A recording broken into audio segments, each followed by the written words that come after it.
What up, what up, what up? It's your boy D back at you with another video. And today we are going over the very first episode of season 2 of WWE's Legends and Future Greats LFG. So this is the first season. This is the second season after the first season's winners, Jasper Troy and Tyra May Steele, as they've went on. Now they are part of NXT roster, and you've seen what Jasper Troy did with Obafemi. Tyra May Steele had her first match on NXT, very solid. So now we get to see who will be the next ones to truly earn that NXT contract. We do have a lot of recurring people who were on season 1 now back, like Shiloh Hill, BJ Ray, Xena Sterling, Danny Sikelski. So we got some P Nasty, Anthony Luke. So we got a lot of people. So I'm excited to see where we go from here. And I will say that this first episode did not disappoint. The only thing negative I have to say about this first episode was it was shorter than the other ones. I don't like that. The fact that instead of an hour and a half, they cut it down to an hour, I'm not for it. Especially for this first episode. In my opinion, we didn't need the 2 matches that we had on the show with Tyra May Steele versus Nikita Lyon and Dante Chen versus Jasper Troy. Love Jasper. Did we need that on the show? No, we did not. We didn't need to see this. And I think that was the part that was like really annoying about it. But I digress. We got it. Watching this, one of the first things I wrote down in my notes watching this first episode was Booker T is funny as hell. Okay. Booker T had me dying when Shawn Michaels announced that Michelle McCool got the first pick and for the men and the women in the LFG draft. Booker T was so pissed off. That shit was mad funny. Booker T's like, I should have won last season. So there's a lot of nepotism going around. I was like, oh no. And the part that makes me laugh is that Bubba Ray and they're like, well, damn, that's how you feel? And Undertaker's over there dying laughing. And that's the part that made me laugh. I love that Michelle McCool is here to ruffle feathers and she didn't give a damn what nobody else said. She's like, listen, I'm trying to win. I like how competitive they're getting. But this episode kind of was circled around Booker T and how serious Booker T is taking it. From Booker T tweaking on the wrestlers in the ring, from being too friendly and being too happy. And then to the end of the episode where Michelle McCool picks up P Nasty and Anthony Luke, Booker T was pissed off. Booker T didn't even get the pick because this dude just walked off because of how bad he was. What a great episode. This episode had a lot of just craziness, and that's why I loved it. And we didn't even get to see a lot of the other wrestlers get their shine. You know what I mean? So one of the first things I liked in this episode that I wrote down was P Nasty and Danny Sikelski. Okay, I like them because they're 2 completely different types of wrestlers. Where P Nasty, Panina Telepa, P Nasty, she is on her way to being in that culture of Nia Jax and Tamina. She can fit that circle very well. She wins her matches with the Samoan drop. I promise you, I don't know what the hell it is about Samoans, but they get in the ring and they start cooking. And this P Nasty, this version of her is much more refined and much better than the one we saw in season 1, who was in the semifinals. You could tell she's really about that smoke. Danny Sikelski, I love this new attitude she has, where she felt that she was slept on last season, because she really was, if you really think about it.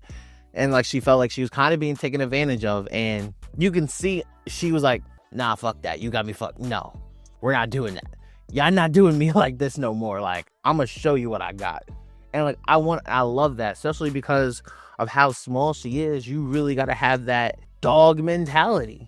Like, you know, you really got to be able to step up and do what you got to do. Like, for example, I know she says she wants to be like the Rey Mysterio for the women's division, which is a wonderful thing. Rey Mysterio is a dog. Don't get it twisted. I know Rey Mysterio is small, but Rey Mysterio will slap the shit out of you, okay? That's what we believe in Rey, because we've seen it time and time again. Now it's time for Danny to show that dog in her. I mean, you look at Ivy Nile, okay? Ivy Nile is hella short, okay? Ivy Nile looks small as hell. One, Ivy Nile is like this, and Ivy Nile, her nickname is the Pitbull. Ivy Nile looked like she will slap the shit out of you. And I like seeing this more serious version of Danny. So now, what I want to see Danny, I feel like she's already been a really good wrestler in the ring. I feel like she's only going to get better at that. I want to see Danny with more promo time. I did see her promo tonight. I liked it, but I want more. I want to see Danny grow progressively on the microphone than I do in the ring. Yes, I know she can wrestle. Yes, I know how important wrestling is in the ring. In the matches, I want to see her take that next step to promo. Because if you really think about it, as long as you're entertaining, it really don't matter. There are some wrestlers who are just beyond The Rock. Whoever talks about The Rock as the most entertaining, as the greatest in-ring technician ever? Nobody talks about that. We talk about how entertaining The Rock was. So I would love to see Danny take it to that next level. Speaking of The Rock, Anthony Luke, he's showing me some character this year. I said, okay, I like how he came up dressed as The Rock, and he's like, I don't look like The Rock. Then he did his catchphrase, nope, I'm still not The Rock. This is me, I'm Anthony Luke. I like how he tried to come in and show some character. I was like, okay, Anthony, let's go. Show me something. Anthony Luke is a good wrestler. He has the look and everything, but he does look like Rocky Maivia. And I like how instead of just, he's leaning into it to show he's different. And he looks like at least he's willing to put in the work. And I think he's going to shine because of that. I feel like he got style. And I feel like he's going to do very well this year. And with Shiloh, there's going to be there's some dogs out there on that men's side to see who's going to win.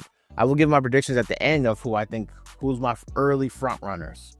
It's always subject to change. Next person on the list we got to talk about, is this new dude, Harlem Lewis. Bro got a pissed off mentality, and I fuck with it. He brings hella aggression.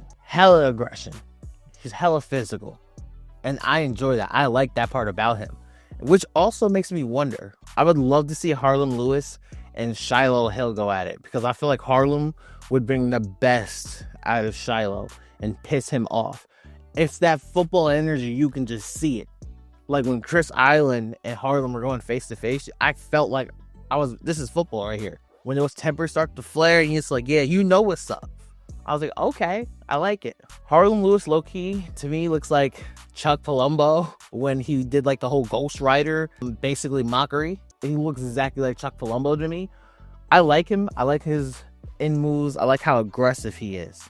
I like his moves in the ring. I like how aggressive he is. The only thing I would change about Harlem Lewis is his outfit. His outfit don't really fit like this badass character he wants to be. I just feel like he would look more badass if he wore some jeans, some pants. Like it don't look like he's trying to be a badass. You know what I'm saying? But that's just a little gripe. But he's figuring his character out. He'll figure it out. You know, it's not that deep. But that's what I had for this. And then obviously Booker T leaving at the end of the show was top tier hilarious.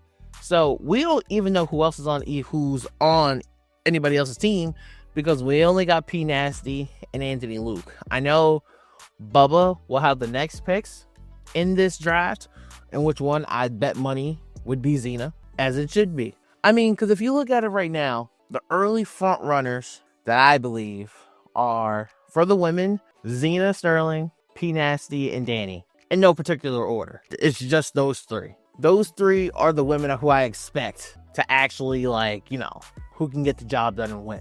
For the men, Shiloh Hill, Anthony Luke. It could be Chris Island, but I don't know. Something just doesn't click for me with Chris Island. I don't know. He's very good in the ring. He's talented, super talented.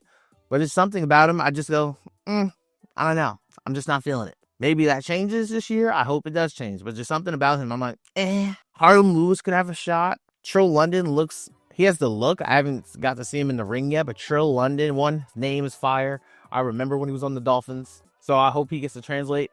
But honestly, the next runner-up who could be your LFG winner, Elijah Holyfield. I ain't going front, bro.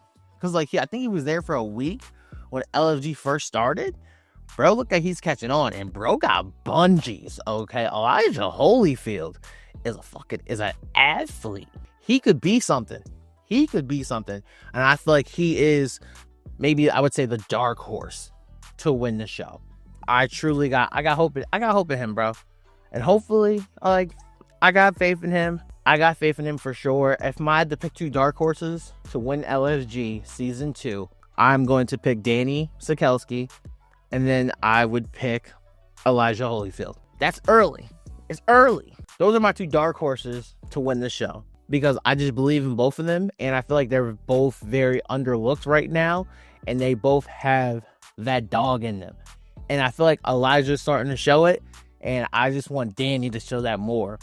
Because I just want Danny Sikelski, basically, literally, just to be like, yes, I know I'm short, but I will smack the shit out of you. That's the attitude that we need to see from her. And if she brings that attitude, it can get dark for a lot of people. That's all I'm going to say. That's all I'm saying. So, that was my LFG Season 2, Episode 1 reaction, my thoughts. Let me know how you guys feel about LFG being back, and who are you guys' early picks for who will be the winners of Season 2. Thank you guys for listening. Thank you guys for watching. Please like, comment, subscribe, follow, ring the bell for the notifications. It has been your boy D, Forever Gang, until forever finds you.